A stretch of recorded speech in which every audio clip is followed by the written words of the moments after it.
The blind child. Stabbing. Sylvia pointed a trembling finger at my brother Arthur. Her milky, unseeing eyes gleamed in his direction, and his wife, Agnes, trembled with indignation from across the table. My husband's face colored as he dropped his fork and dragged our daughter back into her bedroom, scolding her as they went. The rest of the night was awkward, and the pep in our conversation never recovered. 2 weeks later, Agnes was stabbed to death in her office parking lot. An inebriated college student found her, almost vomited all over her, and called the cops. My brother swore that he bore no ill will against my daughter, but I could tell that he was lying.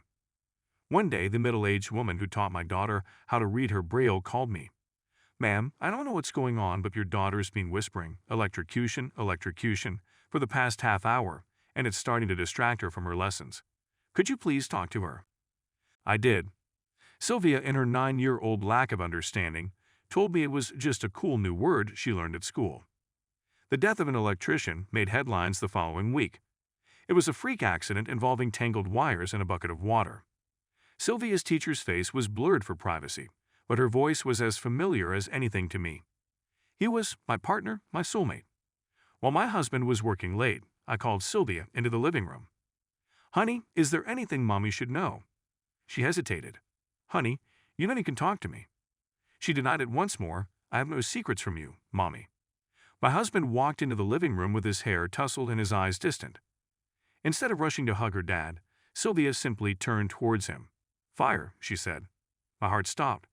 Every time Sylvia said something like that, it was the person's partner who died, and of that reason too.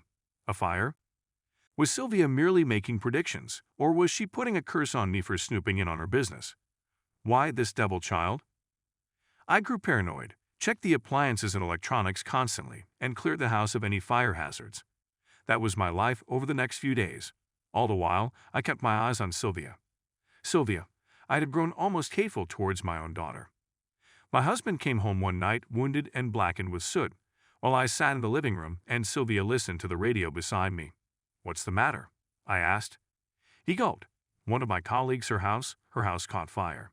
She was trapped in, but I managed to escape." That turned the gears in my head. What were you doing in her house?